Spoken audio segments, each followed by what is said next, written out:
Hello friends, आप सभी का स्वागत है हमारे चैनल हिंदी कहानियों में। तो दोस्तों, आज की हमारी कहानी है चाह जवाब और कर्ज माफ। तो दोस्तों, कहानी में आगे बने रहिए और जानिए कि कैसे चाह जवाब देने से कर्ज माफ होता है। एक गांव में एक बहुत ही गरीब व्यक्ति रहता है। गरीबी की वजह से उसके दिन बहुत ही बुरे चल रहे हैं। तभी वो सोचता है कि क्यों ना साहूकार से कुछ कर्ज ले लिया जाए।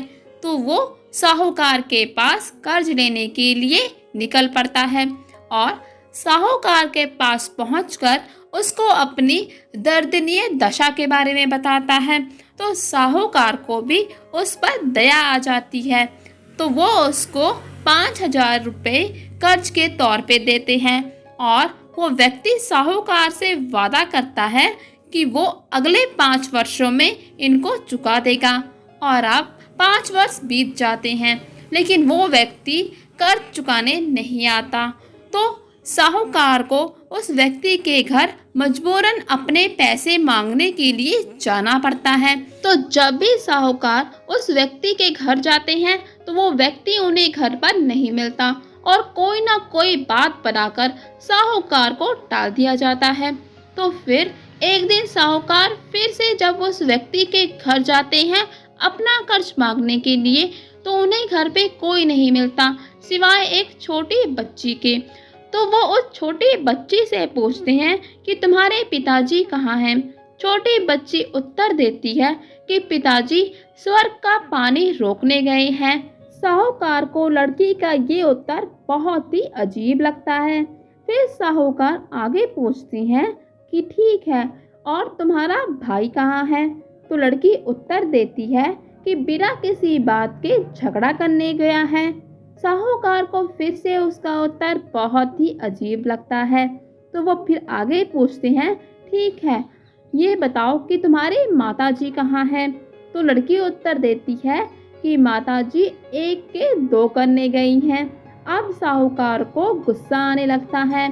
तो साहूकार आगे उससे पूछते हैं, ठीक है, तो ये बताओ कि तुम यहाँ बैठकर क्या कर रही हो। तो लड़की उत्तर देती है कि मैं यहाँ बैठकर संसार देख रही हूँ।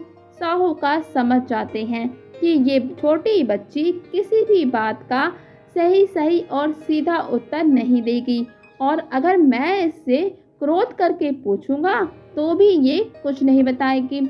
इसीलिए वो मुस्कुराते हुए प्यार से पूछते हैं कि बेटा, जो भी उत्तर तुमने दिए इसका अर्थ क्या है। तो वो छोटी बच्ची बोलती है कि मैं आपको इनका अर्थ जरूर बताऊंगी, लेकिन आपको मुझे वचन देना होगा कि इसके बाद आप मेरे पिताजी का कर्ज माफ कर देंगे। साहूकार को भी इन सभी पहेलियों के उत्तर जानने की बहुत जिज्ञासा होती है। तो वो उस लड़की को वचन देते हैं कि हाँ, वो उसके पिताजी का कर्ज माफ कर देंगे। तो लड़की कहती है कि मैं आपको इन सभी पहेलियों के उत्तर जरूर दूंगी, लेकिन उसके लिए आपको कल आना होगा। साहूकार उत्तर जानने के लिए बहुत ही उत्सुक होते हैं। तो अगले दिन वो ठीक समय पर पहुंच जाते हैं और देखते हैं कि आज घर में सभी लोग मौजूद हैं। वो व्यक्ति, उसकी पत्नी, उसका बेटा और उसकी वो छोटी बच्ची। तो जब वो बच्ची साहूकार को देखती है तो बोलती है कि आपको आपका वचन याद है ना। तो साहूकार बोलते हैं, हाँ बिल्कुल याद है। अगर तुम मुझे उन पहेलियों का अर्थ समझा दोगी तो मैं तुम्हारे पिताजी का सारा कर्ज माफ कर दूंगा। तो बच्ची बोलती है कि ठीक है और बोलती है कि कल मैंने सबसे पहले बोला था कि पिताजी स्वर्ग का पानी रोकने गए हैं। तो उस समय बरसात हो रही थी और हमारे घर की छत टपक रही थी। तो पिताजी उस समय उसी को बना रहे थे और बरसात का पानी आकाश से आता है और हमारे लिए तो आकाश ही स्वर्ग है। इसीलिए मैंने बोला कि पिताजी स्वर्ग का पानी रोकने गए हैं। तो बस पहली बात का अर्थ यही था। और मैंने फिर बोला कि भैया बिना बात के झगड़ा करने गए हैं।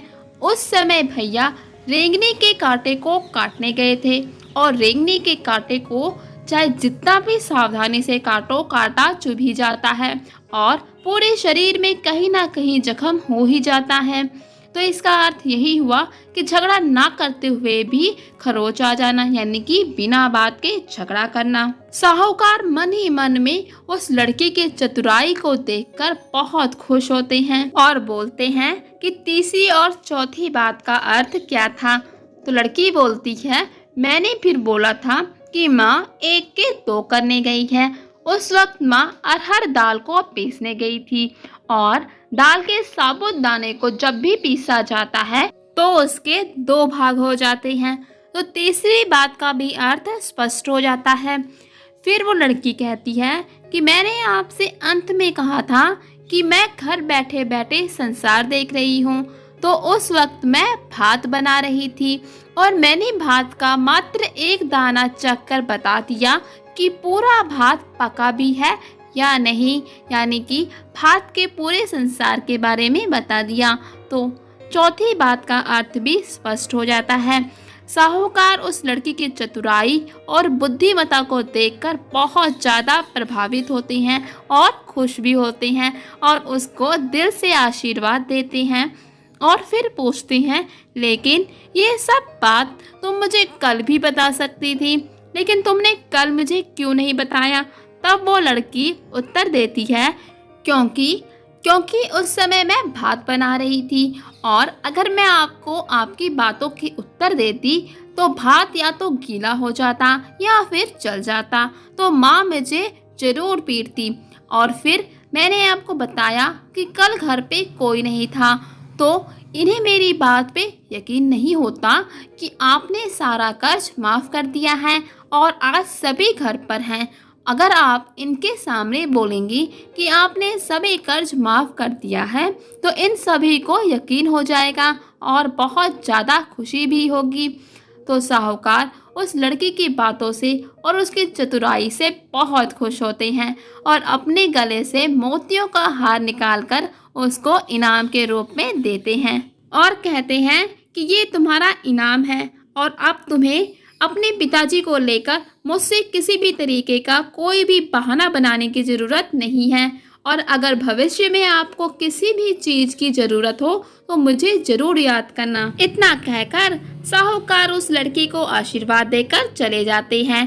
लड़की के परिवार वाले उससे बहुत खुश होते हैं और खुशी के मारे उसे गले लगा लेते हैं। कहानी अच्छी लगी हो तो वीडियो को लाइक शेयर करना बिल्कुल ना भूले और चैनल को सब्सक्राइब कर ले। और अब हम मिलेंगे अपनी अगली वीडियो में एक नई कहानी के साथ। तब तक के लिए नमस्कार दोस्तों।